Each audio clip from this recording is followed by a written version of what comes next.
she's married to one. So in a lot of ways, she's living the life of an entrepreneur as well. And I think there's some really important conversations that need to happen and kind of go through.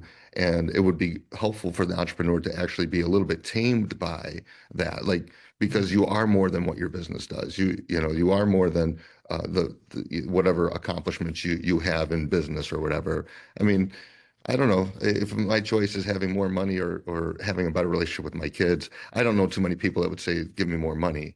Now, I know that's convenient if you have money, obviously, but I mean, I don't know. It's just life is better lived with people you love, I think. So I'm going to spend more Yeah. time with them. Welcome to Sharpen the Spear podcast, where we help manufacturing executives command the front and win the floor. I'm Richard Walsh, creator of the Sharpened Impact methodology, and I spent decades helping leaders transform frontline teams, unlock hidden profit, and capture capacity they didn't even know they had.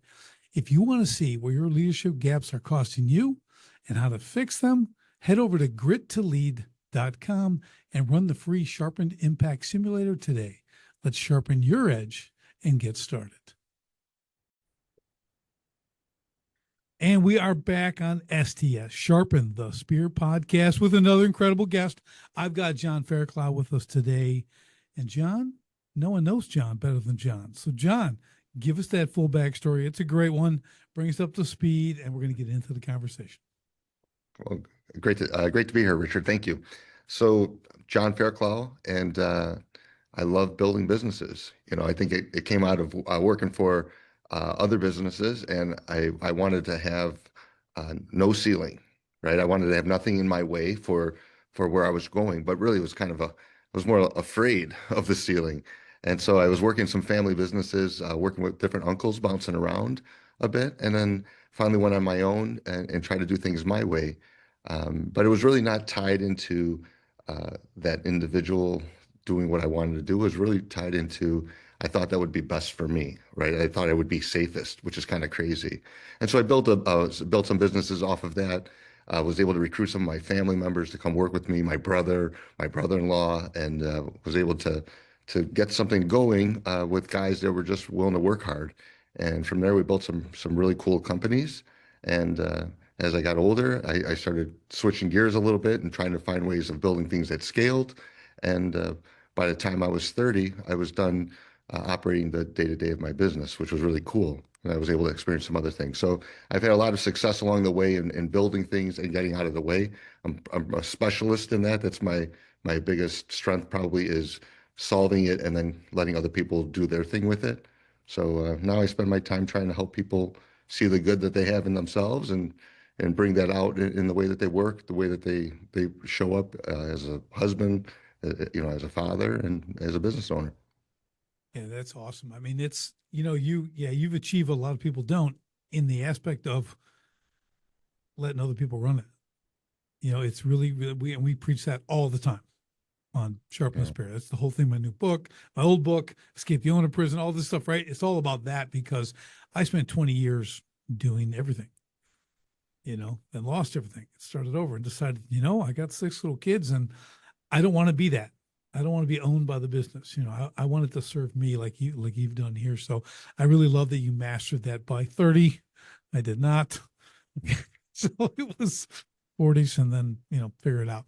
So yeah, let's kind of get into that too, because what was the actual motivation? We'll just kick this off right away to like wanting that. You touched on it a little bit, but really because so many people don't, it doesn't become a focus to separate themselves from the day to day and the hands off and what we call working on just your 5%. 5% of the business only you can do. Everything else can be delegated, right? So what was there a certain point, or when did this realization come to you, John? Because that's a big mindset shift. I'm kind of a different bird in a lot of ways. I've always wanted to have. I wasn't raised with my parents. I stopped living with my mom when I was a little boy and started living with aunts, uncles, my grandmother. Bounced around, and so kind of having a family structure, a family unit, has always been important to me. That's always been a part uh, of the way that I saw things. So I don't look at it like whatever I'm capable of achieving in business is what I need to achieve. So I've always had kind of more of a balanced approach to it. I mean, it doesn't mean that I didn't work very hard. It just meant that I always made time for the things that were most important for me, and my family was always part of that. And I think that in kind of seeing the good, I want the good of me to come out, right? I want the best of me to be present. So kind of what you're talking about with the 5%, I want to allow other people's 5% to show, right? I want other people to be able to shine in that. So I've never been super fixated just on what I accomplish in business. It's always been around me trying to build something that I would be solid, happy doing. Not where my definition of success was just however uh, strong my business became. Yeah, that is, yeah, you're an unusual bird, my man. Yeah, I'm telling you, and I love it. Okay. I think it's like, I man, do that if, too. man, if I could have started that, all I wanted to do was, for me, John, it was just doing great things for the sake of doing great things, for the Sure. sake of my ego. I was so ego driven for the first 20 years. It was embarrassing. Okay. When Yeah. you look back, you're like,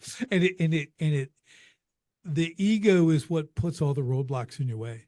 You think you're out there thumping your chest, doing all this stuff, building this business, being published, being winning awards, doing all, no one can touch Yeah. you. It's like it's the worst motivator. And Yeah, I actually think it's out of fear. I think it's a fear-driven thing where it's like we're afraid we're not good enough unless we accomplish, right? amen. And I know a lot of people that have been really, really successful in business, and then their families have really struggled because Mhm. they look at them and they appreciate what they've been able to accomplish in their business, but then the personal life is kind of left a little empty, a little hollow. So, and so many things are out there about how do you accomplish this and how you accomplish that. How about how we accomplish being happy, right? Being Mm. at peace with ourselves and kind of living a life that, we'd recommend to our children. I, Yeah. I own companies and, people want to know, hey, you want your son to follow in your footsteps or like, absolutely not. Like being an entrepreneur is not easy. Leading companies is not easy. I only want that if that's what they really want. But otherwise, I definitely don't want to sign up my children to be a part of that, no matter how much money they could make or whatever. I want them to have a peaceful life.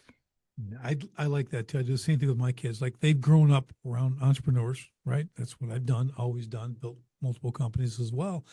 But the whole thing is like there's never been that you need to work for dear old dad. Okay. No way. Do what you're gifted at, do what you want. And here's the key with what you build too. And people, the family business, man, we could spend a whole show on family business, but really if the kids see someone running the business and like I did my first 20 years, it's everything, right? I give every ounce of energy I have to that and that only. Everything else is extra and if I can, right? And it's a hot mess, really, right? It's not Yeah, well run business. So your kids are not going to want to follow. They're not going to want. They don't want your business because right, they probably want to be with their kids when they have them. They right. probably want to love their wife and be with their wife or husband or whatever, right? So it's really important that people understand this from the get go, like that. You got to run the family business. It's a what it's kind of a fantasy. You know what I mean? It's like it's unrealistic because of what you've built. Again, if you have something like you and you removed yourself and you got companies humming, they're doing great, and you got that 5%, you kids might go, well, I might be that, but most are not because entrepreneurs were a rare breed, Yeah. and I don't mean that in this, conceited way. I just mean that, man, it's just that mindset is different. And when I work with businesses, John, I have to remind them that when they're mad, people didn't do like they would do. I go, because they're not you. Yeah. Okay. They're never going, they work by the hour. Okay. Like Right. they don't think like you. They don't want to take over the world. They don't want all this or that or this. They want to come to work and do well and go home and be with their family. That's what they I want to think, do. yeah, and I think the family part too, like a lot of times the entrepreneur, they find a woman, they fall, let's say it's a man, he finds a woman, they fall in love and they get married and they want to build a family. She didn't sign up to be an entrepreneur. She's married to one. So in a lot of ways, she's living the life of an entrepreneur as well. And I think there's some really important conversations that need to happen and kind of go through. And it would be helpful for the entrepreneur to actually be a little bit tamed by that. Like Yeah. because you are more than what your business does. You are more than the whatever accomplishments you have in business or whatever. I mean, I don't know if my choice is having more money or having a better relationship with my kids. I don't know too many people that would say, give me more money. Now, I know that's convenient if you have money, obviously, but I mean, I don't know. It's just life is better to live with people you love, I think. So I'm going to spend more Yeah. time with them. Yeah. I'm with you there. I remember I got married kind of late. I was like 34. I met my wife. She's like younger than me, like 9 years younger than me. And I came in, I'm successful, right? In a world standpoint, you know what I mean? I'm doing all this stuff and everything. And then we're going, now we have 6 kids, and now '09 hits, 08, '09, and I lose everything, lose the home, lose everything. Okay. Okay. Well, she came in when things are good, and this is nothing against her at all, but she never understood the building process as an entrepreneur, the Sure. start over. So, ooh, that's a rough ride, John. That's Yeah. a rough ride, man. And that's it. But you know what? Still married. Yeah. 26 years later, she hung on to the rails. Okay, so we did the roller coaster, and still might be. I don't know, but we're doing all their stuff. But our kids are grown pretty much, and it's really like you said. It's I put her through some stuff. Sure. So fortunately, I married a super strong, just brilliant woman who could handle that and raise 6 kids, homeschool them, do the whole thing. So just I'm blessed in a huge way because of it. And but you're absolutely right. I think the focus when you build a business, and let me get your insight on this too. I think when you've got that balance early, that love of your family, and that's part of it, because I write about it in my book too. Like they can be your greatest cheerleaders if they know what's going on, right? Yeah. Like you come home, like you're giving them the time, but you're doesn't mean, and I'm not speaking for you, I'm speaking for me. Like you're there, but you're not there. You're not present. Sure. But you're there because your mind is on the business and everything else. So, what does that really look like? And if you can create that balance, you're going to succeed more in business. It's actually going to make your business better when you've got that balance, I think. I think I agree that directionally that's you're getting the people to understand what you're facing, which only should only improve the way that they handle you. I think the challenge for the entrepreneur is actually a little bit deeper and into this self-erasure. Like they forget that they matter. If things look like it all revolves around them, right? Because they're in charge, they're creating things, they're building wealth and all of that. But at the end of the day, they're trying to make sure that their customers are happy. They're trying to make sure that their team's happy. There's all of this that's being done to please others. There's not a whole lot being done to make sure that they're okay. And so, like, if the entrepreneur is a warrior, right? I went through this for a long time. Like, I was never taking care of the warrior. The warrior was always out there in the battle. And I forgot that I matter too, and what I want matters. And so there's this whole thing of going along to get along, right? You go along with what the client wants to make sure you don't have an issue. You go along with your spouse to make sure there's not an issue. There's all this and I think a lot of that is fear driven, right? I'm afraid of them rejecting me or firing me or whatever unless I do this. And so I think that's a dangerous trap for entrepreneurs, and they need that reminder. And so going back to how they handle their family, what they share with them, there's this, hey, if you've got to, you're supposed to love your neighbor like you love yourself. You got to remember to love yourself. And if you love yourself at a high level, it's easier to love your neighbor at a high level. And so that's kind of like the encouragement that I give to my team. Yeah, that's awesome. That is great encouragement. I'm with you. I I haven't really, as we continue this conversation, I'm thinking about the fear aspect. You know, um, I'm not one who addresses that. Okay, I like that you have because there's total validity with that. Sometimes we don't define things properly or we define them differently. You know what I mean? But fear, and it's interesting. I've been listening a lot about fear lately. Sermons and things like that. I've been listening to it. And I'm like, wow, that really is. Because you like to think that I'm not affected, but I'm fearless. Okay, just ask me. Okay, Right. but the reality is, fear is not that. It's not a life threatening thing. Okay, in the sense like it creeps. Right, this fear comes in, like you said, not good enough. That's a big thing, right? I mean, I had that. It's always the next thing's better, the next thing's better, because it's like, well, that was no one could do that, but I got to do something now that no one, I got to do something bigger than that. And that was kind of my driving motivation, you know. And I think if we look at it, there is a fear of that. I'm like you, I hate ceilings. Do we are so aligned. I'm like, I want no limits. Okay. Whatever the limit is because I said it. And that's it, you know, I've lived like that since a kid, you know, so that I totally get that. But when you look at like, well, what are you trying to accomplish? What are you trying to stay ahead of? Right? What are you racing? And the fear, this fear model, I'll call it a fear model, is that, right? It's who's nipping on your heels, who's trying to take something away from you. You know what I mean? For a while, John, I like they wanted me to do seminars and teach how I do what I do. And I'm like, I'm not doing that. You know, I'm not showing them what I do. Then I realized like, well, they do it really bad and they're kind of ruining the industry because I go, I'm gonna go give them some basics. At Hmm. least make the thing work. Okay. You won't compete with me artistically, but let's do that. But that fear thing is a really good point. Well, there's a lot of coping that people do, and so when they're coping, they wear a mask, right? And a coping mask is important because it does protect us in the moment.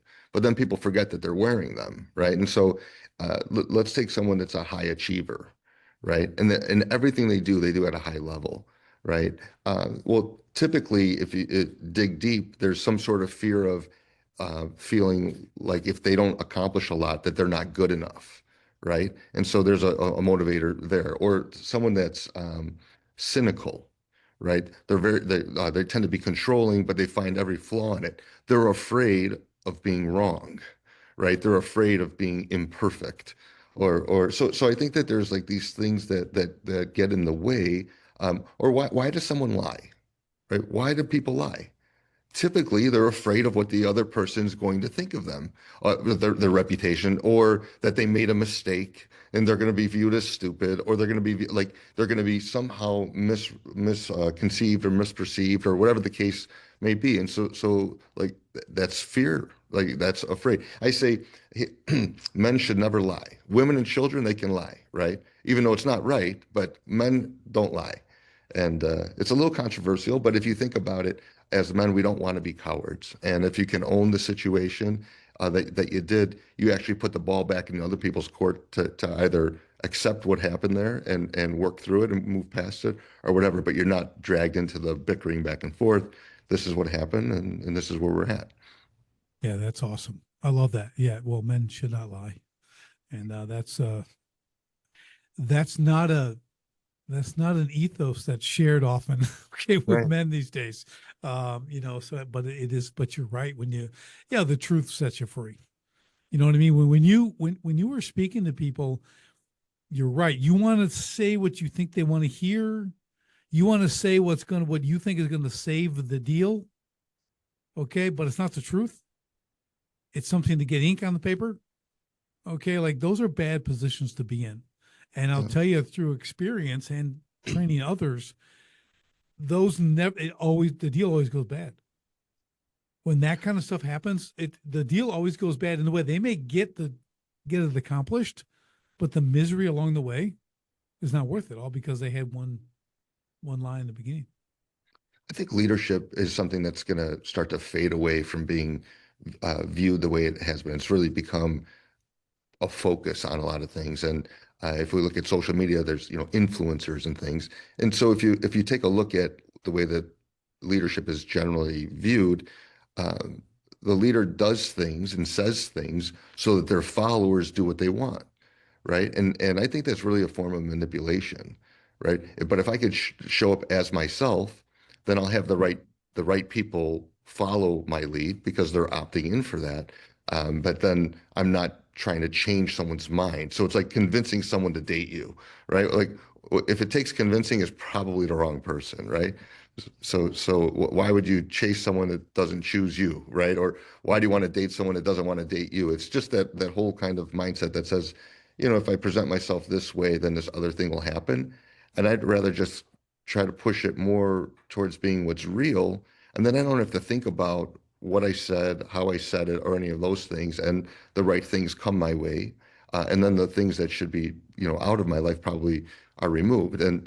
and instead of getting lost on the outcome, right? Because we don't know what would happen. Hey, if I don't land this deal, then this is going to be a problem. I might have landed a better deal, but I would never know that. And so getting caught up in an outcome, I rather focus on the things I can control, which is the journey portion of it. Yeah, I'm with you. You know, I've got the leadership aspect now. What I see is like you're saying, it's well, there's a serious lack of leadership. Okay, we can start right there, right? Because people aren't being trained to be, well, I'm gonna obviously we're gonna take the male perspective. Okay, I can speak to that. I can't speak for the female. So, but we're not being raised as leaders. We don't understand our position in society. You know, we don't understand our responsibility as men. Okay, so when you remove responsibility and position, duty, okay, what are you left with? I think they call them betas now, don't they? Yeah, But something like that. but but the whole thing about, like I always say, a really good leader, you know what they do? They create more leaders. Yeah. That's what they do. You know. I like so my word for instead of leadership, I want to focus on authentic ship. So be myself, encourage others to be themselves as much as possible, and then from that, you're going to have really strong relationships with the right people because it's just the way that you're showing up and the way the environment you create. But if there's one of heavy judgment, so I wrote a book. My original title was "Be You." The best advice I ever gave myself, right? So little little insight into my humor there, but it really is that if I want to be myself and I want to be allowed to be myself, that I have to allow someone else to be themselves and encourage them to be themselves. And if we show up as how we are, actually, there's going to be a lot of people that gravitate towards it, and they're really going to appreciate the realness of it. And hey, I might disagree with them, but I like his stance on it. I like his courage to be who he is, and yeah, it's a lot of fun for me in that. But it's really a push for authentic ship. Yeah, and you're spot on with it, because here's the thing: leadership is based on trust. If you're not authentic, okay, if you're not being who you are, there's always going to be a barrier to the trust level, complete trust, right? And trust builds what? Loyalty, right? So if you don't have trust first, you're not going to have loyalty, right? So I think being authentic, because I am straight up, I've never labeled myself as authentic. It's just who I am. Right. Okay.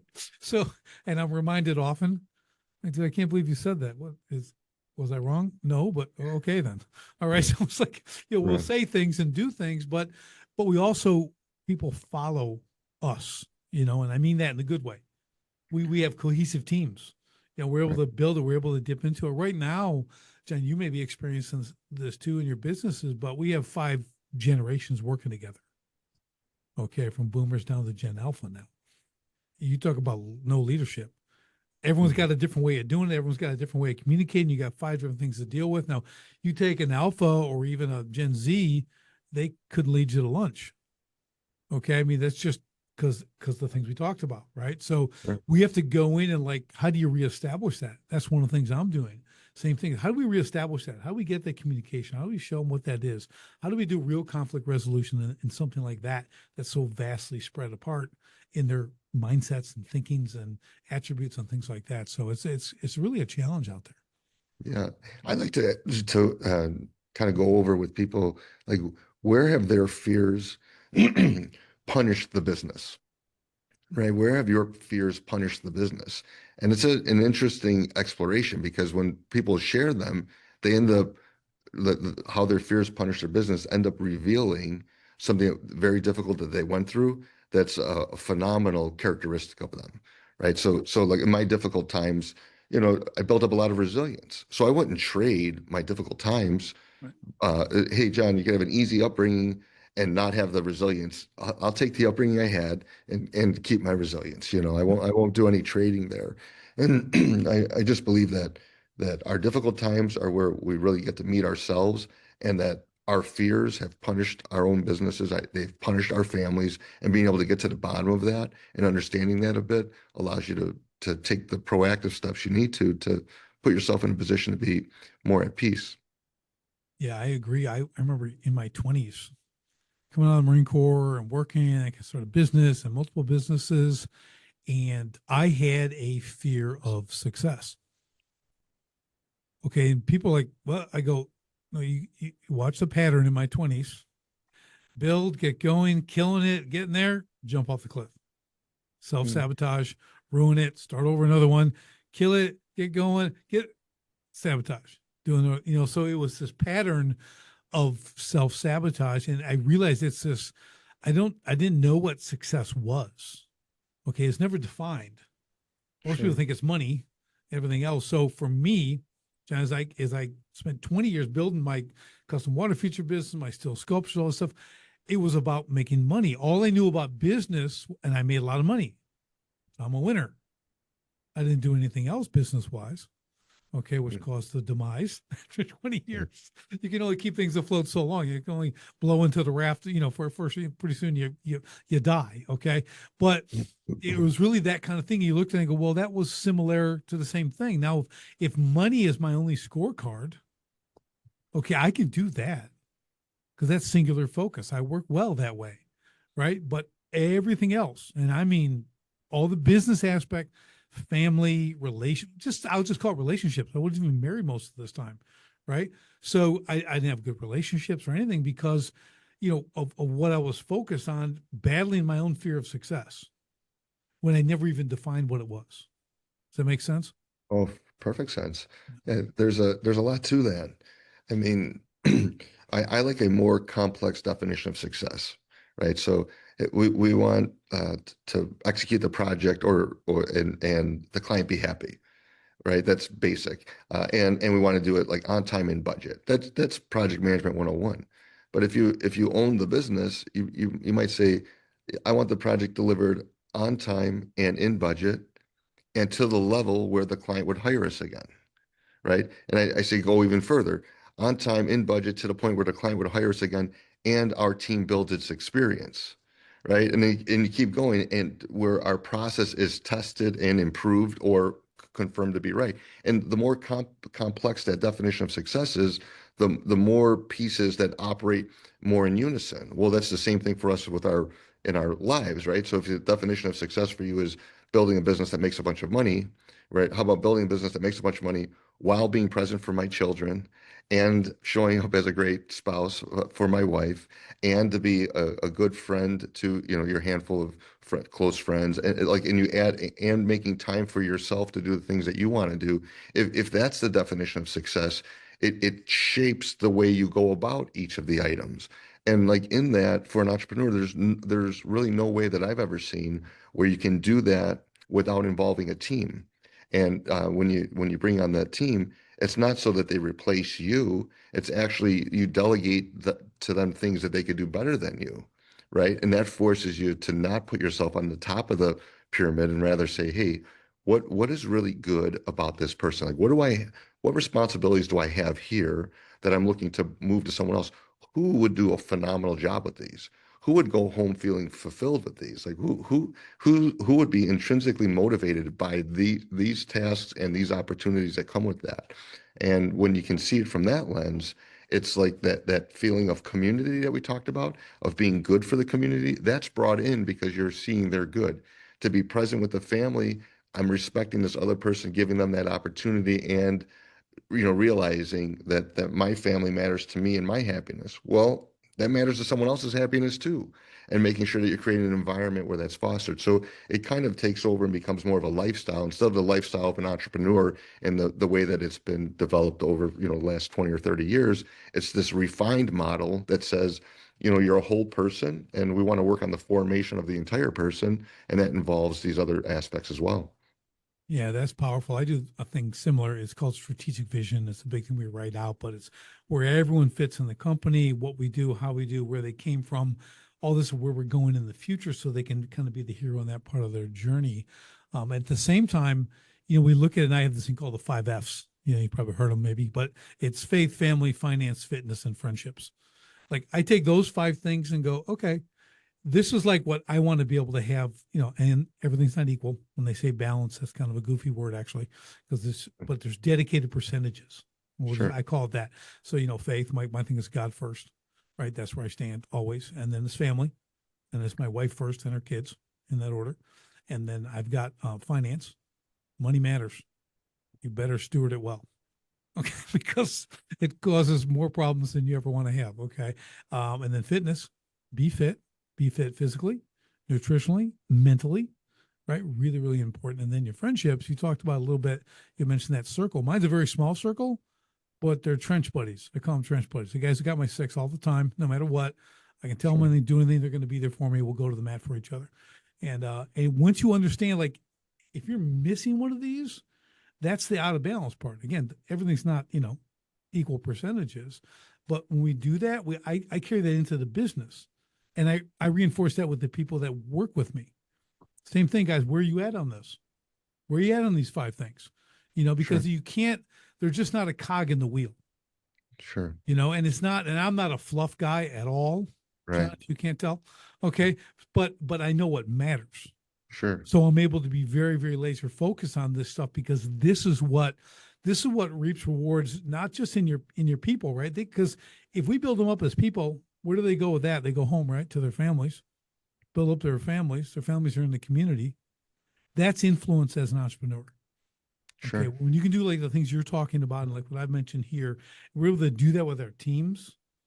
Okay. We can affect like literally millions of people, because of this mindset, and your business hums. Like you mentioned, they know how to succeed. I always tell people they need to know how to succeed on the day, the week, the month, the quarter of the year. If all my people come in and do their position, we've delegated to them and they understand what success is. I'm like, who doesn't want to come to work? I get to go to work and win every day instead of having a mystery job where who knows what's going to happen. I developed this way of helping someone articulate their definition of a good person, or for me, a definition of a good man. And there's all these different inputs and questions that lead to it around your core values, your core virtues, someone that you admire, great things that people say about you, all these different inputs. You go through this exercise and you answer it, and at the end you're able to clearly articulate your definition of a good man, and then all it is taking that definition of a good man and trying to line up as many of your decisions to it as possible, right? And so like this, so that piece is like this personal manifesto, and then trying to activate it. So how do I activate it, right? Here are the different things that I need to do, and utilize it. And then what happens when you fall off track, and how do you recover from it? And so when we're talking about my definition of a good man, there's a few characteristics in there, but I'll just talk about one of them is around honor, right? Like to me, a good man is honorable, and especially when in the most difficult situations, right? And so having that pursuit of honor means that I'm going to have a lot of battles in my life because there's an easier way out of a lot, and then I have to determine whether or not I believe it's honorable to stand up for the item. I'm going to be in a state of conflict a lot, but it's part of how I see a good man. In that, I'm going to have a small inner circle because it's not a very friendly environment for a lot of people, right? And so you kind of go through, and so if we can dial in and have people really understand and be able to articulate their core identity, their definition of a good person, those decisions that are controversial against it, they can defend because it lines up with what really matters most to them. And so they don't need the approval, right? That self-worth is worth of self. It doesn't require other people, but there's less pressure against it when you can defend your positioning off of what your definition of a good person is. It's awesome. Yeah. When I was raising my kids, I'd always talk about obedience and honor. Okay. Obedience, take out the trash. I tell them to take it out. Honor, real simple. You've already taken out the trash because that's what I want you to do. Okay. Really in the most bare bones. Sure. Like I want to be an honoring, like I want to honor you for who you are. Right. I understand if I know you and I know things that like would, you have an expectation of me, right? Even if it's a owner employee relationship, same type of thing, right? How do you do that? Like what does that actually look like? But the honor aspect, you take it to another level, right? I'm talking rudimentary stuff, but you're right on that. It's like I don't think most people have that the level of honor adherent, like they don't know what they honor. They don't know what it actually means. So it's hard for them to stand for things because they're doubting themselves because they don't have a definition that's implanted in their brain, right? It doesn't become who they are, and all that. That's the issue that we have with all these goals. People have all these different goals and objectives, which is great because they set a direction for what you're trying to accomplish. But at what cost, right? And too many entrepreneurs use the cost of like who they are. They actually like lose themselves in pursuit of these goals that that are measurable outside of their happiness, outside of their peace, and it's very unfortunate. And I think that this is again one of the causes of a lot of anxiety. Making decisions outside of who you are. None of us want to be a hypocrite. Yet, how many decisions that are made are hypocritical? So when you say something to make sure that you close a deal, even though you don't believe in something about it, or you omit the truth, or you do that, you are actually being hypocritical, and other people can see it and feel it, and then they don't want to be anything like that. Why is there such a big exodus of people leaving churches? They look at a lot of the people in the church and say, I want to be nothing like them. I have that personal experience. There's families that sit in the front pew at church, and you know them outside of church, and you're like, I want to be nothing like you. Right. Zero. And it actually drove me to the point of like studying. I'm Catholic. I went out there and I studied every mention of Pharisees in the Bible, every mention. Then I went to a handful of other books of authors that I really believe are insightful about the church, and not just Catholic writers, any Protestant writers. It didn't matter. Mhm. Anybody that was Christian. And again, I reviewed everything around Pharisaical thinking, anywhere where the Pharisees were mentioned. And it's unbelievable how clear it is that those people that hold themselves out as being Oh, representatives of the church, that and I'm not talking about the clergy, I'm talking about the people, how much their lack of real understanding of the messaging, but then also in their application of it and in the way that they mhm. pass judgment. And it's like you're destroying the very thing you say you stand for. You Yeah. know, if Yeah, nobody that wants to we be a call it, hypocrite. yeah, we call it the Pharisaical spirit, right? They're all, they're about the law, they're this, but and you look again just biblically, what did Christ call them? Vipers, you brood of vipers. I mean, he only had problems with the religious. He didn't have problem with the sinners, okay, if you will, right? His problem was like these guys who are they're hypocrites. That's what you're saying. They're up there Yeah. doing this stuff and they're making it all for the show and everything else, and there's no real relationship and stuff there. So I think you're right. I mean, following that path, it's important because again, and even if you are not even, but if when you're hypocritical, like we said, for the deal, right? And you do that, that's going to weigh on you. You can think it doesn't, and you're going to roll with it, but that's going to eat away at you slowly. Again, eat away at your character, at your honor, everything else that you do because of that aspect. And it may in the beginning be a challenge, but I really think the authenticity aspect of being true, staying on that line, that's where you win. It's a longer game, but the real win, the ultimate happiness, okay, the joy, if you will, which is even better, to have that takes that authentic relationship building aspect of your character. Yeah, it it's dangerous when we start talking about other people as being Pharisees, because then we're being Pharisaical ourselves oftentimes. But I love it in Matthew where we're talking about the Bible talks about salt, and what Mhm. value does salt have if it loses its saltiness? Mhm. And then it goes on to say, and typically that's thought about as Christians. Like if you're not behaving like a Christian, what value do you have? But if you keep reading, it says that it's good to be trampled underfoot. And we should remember that there are things that happen in our lives that are good, that like when we're behaving out of character, that it's good to be trampled underfoot. Like we should get in the habit of destroying the things that are part of our lives that are no good, and to learn and practice that. So a lot of parents, they raise their kids, and it's like, hey, you're going to finish what you start. You wanted to try soccer, you're going to go the whole season. And that makes perfect sense because we want our kids to stick with the things that they know.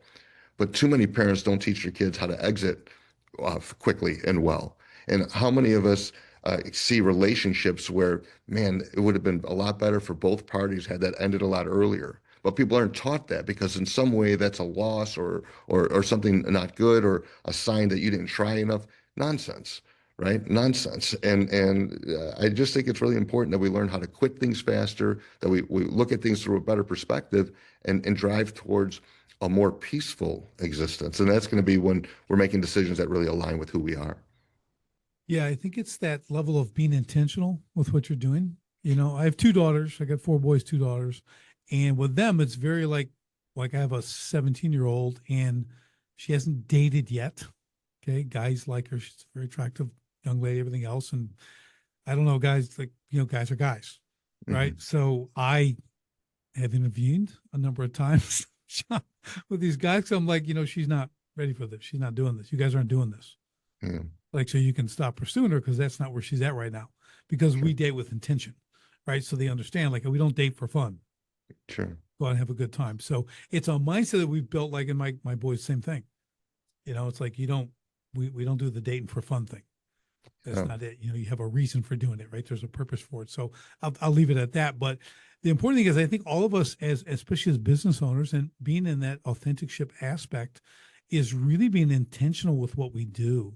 And what that does for me, John, is eliminate a lot of nonsense, a lot of outside frivolous influences. Because you can get, today is the world of distraction, right? You can get pulled left and right. And I'm pretty good at not being distracted. Like, sure, it can be almost obnoxious because I'm so laser focused on stuff. Like, I'll take reading a book.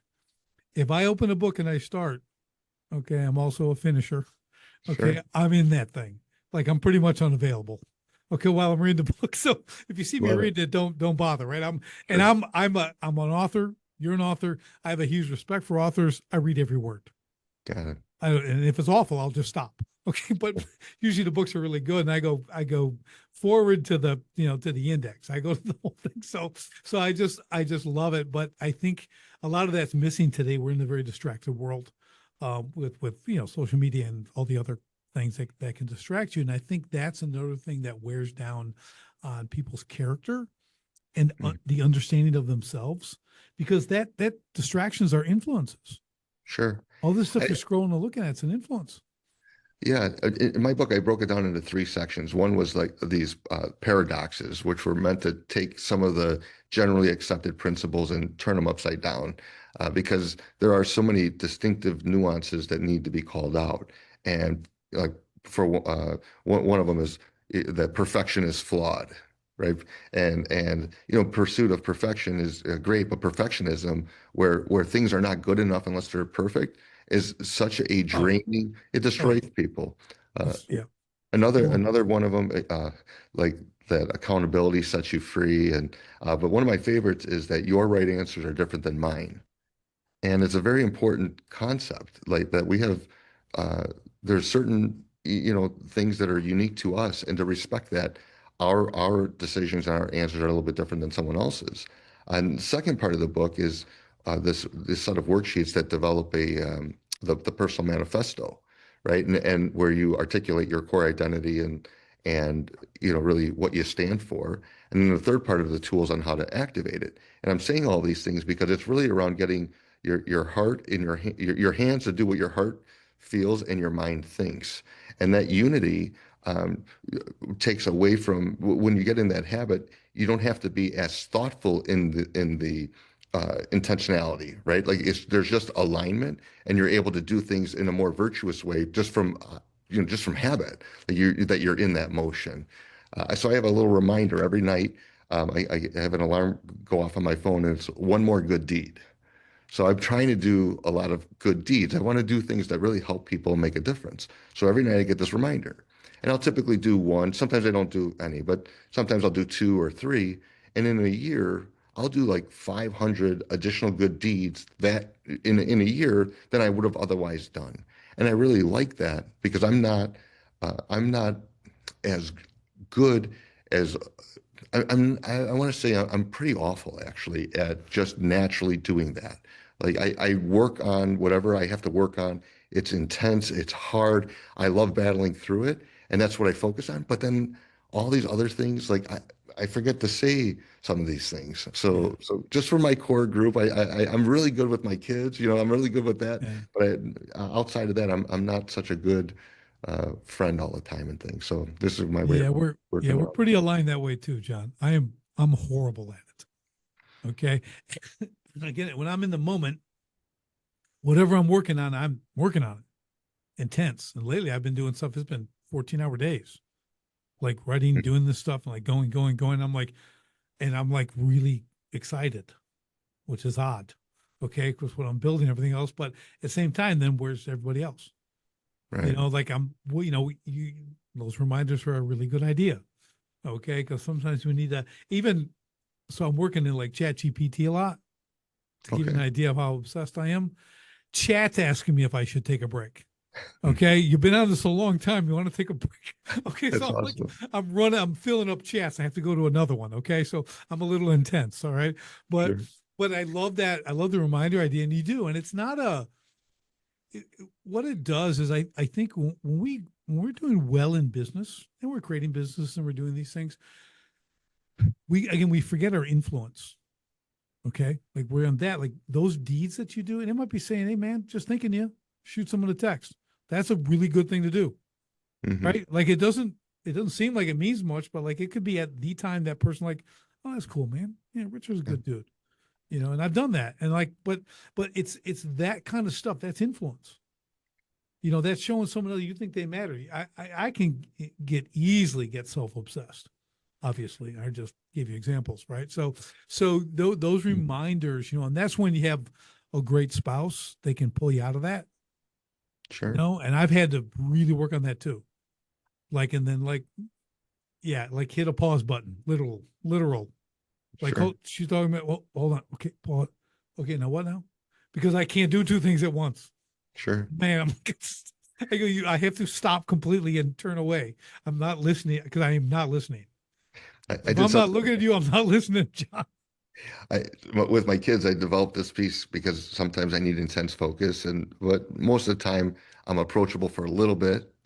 Most of the time Mm-hmm. I'm approachable all the way, but sometimes I'm approachable a little bit, and sometimes I'm like unapproachable. And so we came up with this red, yellow, green, because we all know red stop, yellow Yeah, caution, green yeah. means go. So we try to live in this state of green where my kids can ask me anything, we can talk about whatever. Uh, and then if we go yellow, that means you can ask me a question, but we're not going to have this back and forth. You're going to ask me a question, I'll give you the answer, and we're going to go. And then red means I'm not to be interrupted unless it's an Mm-hmm. emergency. And so funniest thing, so we go through and hey, I'm in red or I'm in yellow, whatever.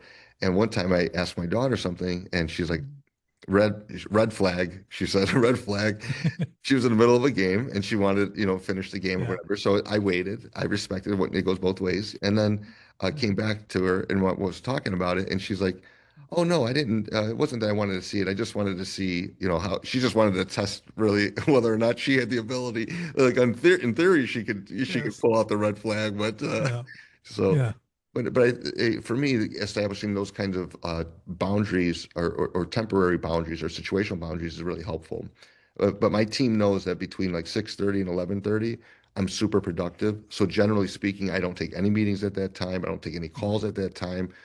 Like wait till after that time to call me or to ask me something unless it's an emergency. And then that way I'm able to be fully focused on the things that I need to focus on. I build my day around it. And then if it is an emergency, I'm excited to answer the phone because it's not a problem that they're interrupting me. It's like, hey, somebody that I've already taught and trained how important this is for me is saying this item breaches that. They're reaching out, and it's like, hey, what's up? How can I help you? Whatever, and kind of go through that. So boundaries, I think, are really important. I think they're one of the best ways of connecting people. So I say, and it's one of the paradoxes in my book, boundaries build bridges. Yeah. I really like that. Yeah. I've got it too, man. And I love, all the companies that work with this, it is about, you have to establish boundaries. They don't have them. Yeah. When you have them, people cross over here and there. And great, John's helping Jim over there across the plant, but you're not supposed to. You're supposed to be over here. Like, I appreciate you help someone, but like, no, he has to go to a different someone, a different John, not you. Right. So you have to go. It's so critical that we put put those boundaries up, those lanes. I call them lanes. Like Hmm. here's the lanes that you operate in, right? And this is how you do it. Here's who you go to when there's a problem. Just like you said, you establish that kind of stuff. I mean, that's why I tell people that's why I get up at 4 a.m. because nobody's up. Yeah. I get up, do my stuff, do my Bible study. I go through all my stuff, hit the gym. 5:30, I'm going to the gym. I get my workout. I come home. I make my food. I get all my stuff by 7:30, 8 o'clock. I've got 4 hours of stuff, and I'm really dialed in for the day.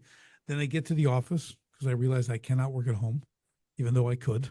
I can't do it. It doesn't seem to work for Sure. me. So I get here, get in the studio, start doing my thing. Then I've got, then you start handling the stuff, but it's routine, right? It's about building rituals. We're defined by our rituals, as they say, right? So it's important that we have these things where we can, like you do, that morning time, getting that day dialed in makes you that much more proficient and approachable during the day because you've knocked out that block. So Yeah. I always encourage people to get that kind of stuff too. And it's that, like your red card, we always say it's blood or smoke. If it's not Okay. blood, if it's not bleeding or it's not smoking, okay, you don't. So I'm not available. Okay, Got it. blood and That's smoke totally. only. Yeah. No, I love it. And I really like how we kind of going through that, that personal definition um, of a good man, right? And how that shapes things and, being able to identify when we're out of character, right? And when we are wearing that coping mask. And my biggest one was around going along to get along and where I knew I could endure the difficult item, so I would endure it, but maybe not say what was needed. Maybe the other person I didn't find them to be super stable, or that it was a rocky situation, or whatever the case was, and kind of going along to get along. But that was a very fast path to self-erasure for me. Mhm. Where everybody started forgetting that what John wanted matters too. And it was just like I became the guy writing the check for a lot of things. Oh, this person needs this person needs that. And I'm not talking about my core family, Mhm. right? My nuclear family. I'm talking about outside of that, where I became very accommodating and very helpful to people that I knew struggled. And my thought was, hey, I have the ability to do this. I can do it. Let me go ahead and do it. And then someone posed back the question to me around how much of my energy does that drain? Right? And how am I showing up for my kids with all that energy gone? And I was like, wow, that's really powerful, for me. And so kind of addressing that, hey, I'm not that shoulder to cry on. I don't want to hear it. I don't think men have enough patience to deal with one woman, right? Like let's say this is the level needed. Like man is given intentionally just a little bit less than that. And so I'm not going to waste that energy, right, on my Right. aunt who wants to complain about something that she's told everybody else, or my mom wants to do her daily download of all of her problems. Like Right. call your daughters, call your girlfriends, call your sisters. Just Yep. don't call me. I Yeah, want the they're built. short They're version. they're built for that. They're Right. built for that. Okay, Exactly. they can handle that load. We cannot. Yeah, I'm totally with you there too. It really is a that I was on a big project and we had this. We'll call him a superintendent. I don't know what he was, but that's kind of what he's running the whole project there for the company in I'm a Chicago guy. So we had a guy in there, and he told me because I'm battling this guy every day. We have these meetings, and I'm building this world class exhibit. I'm like, I get things done. Okay, Sure. I don't play the game, so these guys don't. Okay, so he goes, listen, man, I just go along to get along, and I got to tell you, like my respect level went to the floor for that Hmm. guy. Right then, I just looked at him like, yeah, well, I don't ever. Okay, that's I don't ever do that. Sure. Okay, and I'm like, and it was like I could never look at the guy the same. And it Yeah. was him. He was like, that's him. He didn't. He stood for nothing. Yeah. That's what Well, you realize. He stood for nothing. like nobody wants to be that way, right? So obviously something's happened in his life Right. that said, hey, Mm-hmm. it's better to become irrelevant and avoid the conflict and avoid all of that stuff. And again, fear of rejection, Yep. probably, right? Mm-hmm. Something along those fear of rejection side where you're saying, hey, I'm a courageous guy and I'm not going to do that. That's great. Yours is going to be something different, right? Yeah. We all Yeah. have them. We all put on one of the masks. We all wear Yeah. all of the masks, right? Yeah. I think there's For sure. five core masks, but I believe that like mine was to go along to get along. Most often, that was the dragon I needed to slay. Mm-hmm. Mm-hmm. Um, Other people, I've got a really good friend, and he's always needs a little bit more information. If he only knew a little bit more, then he'd feel more confident in the decisions. And then like just think about how they can carry over to his wife, right? That because if he's feeling like it's not enough, he's not good enough, he needs a little more insight, he's going to look at other things critically. And then you get into that habit, right? You talk about living with intentionality. Great. Mhm. We want to intentionally do that. But the bigger benefit of living intentional is that it's habit forming, right? And then these things just become part of the virtues of how you function. And if you develop the habit of over scrutinizing everything, over analyzing everything, well, who's spared from that? I like Right. to say, who wants to be married to a know-it-all? Right? Who wants to work Right. for a know-it-all? Go back to the Right. entrepreneur. They know it all. They're so used to people coming to them with questions, and they always have the answer. They always know what to do. But really, it's habit forming, and Mhm. nobody wants to be around that guy. No matter Right. how nice the house is, how nice Right. the car is, or whatever. It's just not worth it. That's right. That's right. And it's what that does. If people need a little more information, it doesn't enable them to make a decision. They can't make decisions. Okay, Yeah, things move very slow, and then they're often the wrong decision. yeah, A lot of times because too much information is not a good thing. right, Okay, a lot of times it can, because regardless, it goes back to the old saying: no battle plan ever survives the first shot. You got to make to the point. You got to make a decision, go, and you're still going to adjust on the fly. right, I mean, welcome to entrepreneurship, but I mean, it's like it really is that you need a solid starting point, and then understand what you're going to encounter, right? Like, right, and you're ready for that. You're prepared for it. You don't think you've got it all figured out, and then it's going to go smoothly because it never does. right. Okay, it's like Yeah, I got all the best intentions, man. I used to do it in my timing, John. Like I'd tell people, nope, I'll be ready at this time, or someone tells me when they'll be ready. I'm like, okay, man, I'm going on that, and they're not ready. I want to kill them.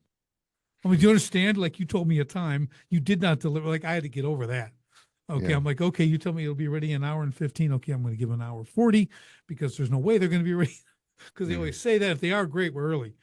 I always mhm, tell people no one complains about getting done early. right. They only complain when you're late. Okay, It's so true. like I'll build a little buffer in there a little bit, and I have to help manage these people, and their expectations because they want to please me. Right. I'm about getting things done quickly. It's just kind of who I am. But I've had to tether that, and they also, and I tell them, listen, you need to manage the time frames you tell me. I'm giving you this warning up front here. Hmm. Don't think you can get it done in this time. You need to tell me a realistic time, and then thrill me when you get here early. Yeah. It's Life will be it's good. it's very easy to see your passion and like natural ability for discipline, right? To be Mhm. disciplined and to expect discipline out of others, you know. Yeah. And I'm sure when you line up with the right people, it's great, and you got your Yeah. trenchmen, right? Yep. And then others, it's like they're not accustomed to that because Right. it's that level of where it's almost like life or death in your mind. That's a heavy load for people. Right.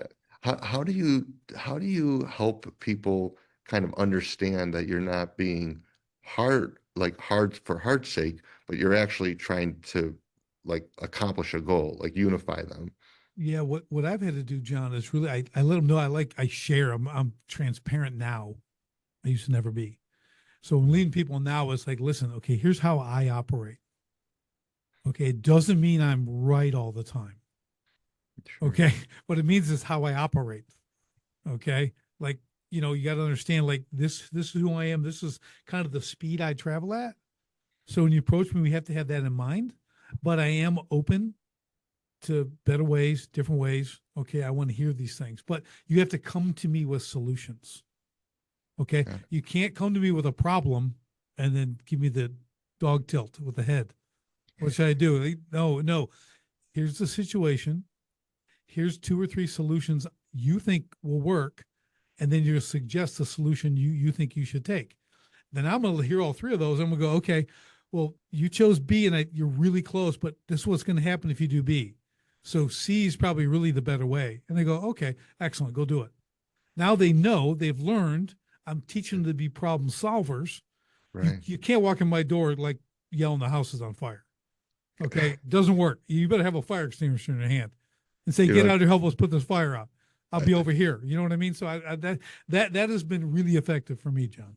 that's really cool. We would be wildly complimentary because I don't want to hear their solutions. I want to hear the problem raw. Give me the problem raw. And No, because so many times people take what happened, then their interpretation of those events, and then their idea of what to be done, right? All of those things, and they put it all as one item.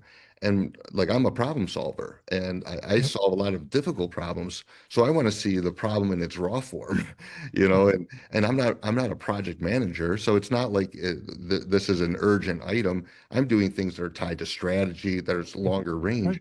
But I love to see a problem raw and just kind of hear it, and then have a little discussion with the person. Okay, so what are some of the things that you're concerned about in this?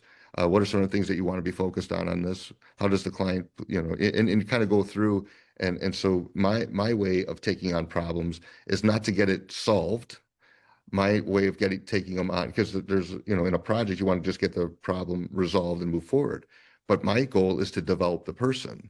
So that's it. them coming in with a solution and me rubber stamping it, great. I didn't really have any influence on their thinking. I didn't bring anything to the table to them. The situation is resolved, but back to my definition of a successful project. Remember, there's a on time, and in budget. Mine is all the way to the point where my people are being developed, my process is being tested. So I touch on those notes in the way that I interact with them. And so it's not in contradiction with what you're saying. It's just saying Mhm. that there's another flavor. And Yeah, I invite that so that there's not, I don't put a weight on people that they have to have an answer. Like, but I will say, what are you thinking? Where's your mind on this? mhm. What's the impact to the client? What are some of the things that you think that they'll be upset about on this kind of thing? And Yeah. I think both ways work for sure. As we and there's a lot of different ways to develop problem solving in your business. Nick, a lot of times it depends on the business. sure, There's things that this solution is above your pay grade.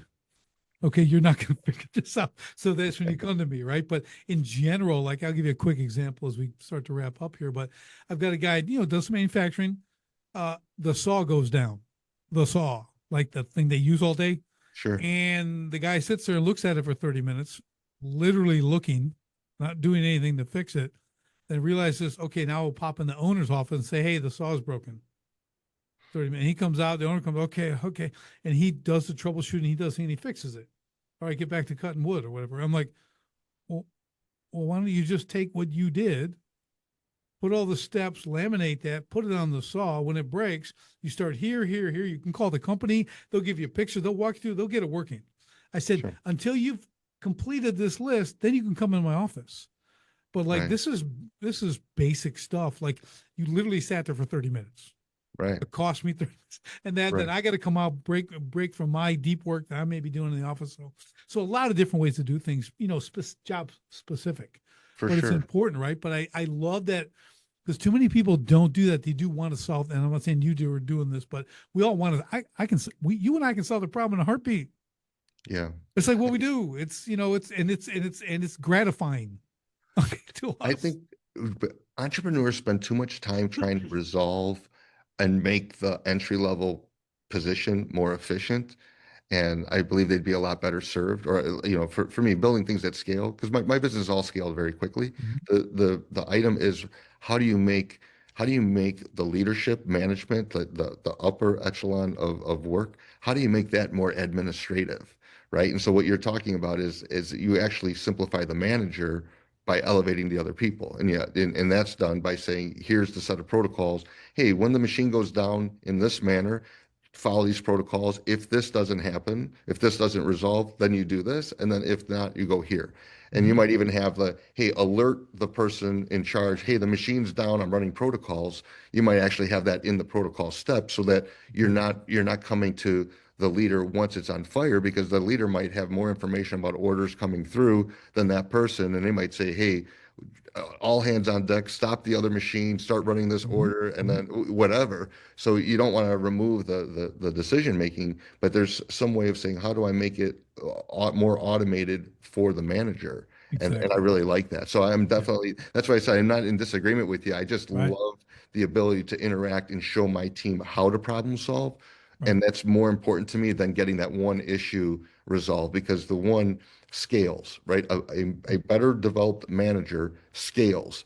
Yep. Getting that issue resolved in the moment only fixes it in the moment. Yeah. Yeah. I love it. I mean, 'cause our big focus, John, is frontline leadership mastery. It's all about that. It's all about, and there's a whole lot to it. But for me, I'm really focused on frontline because that's where things get won. Sure. The battles are won on the front line, man. That stops everything. It doesn't matter who's on top, who's in the front line.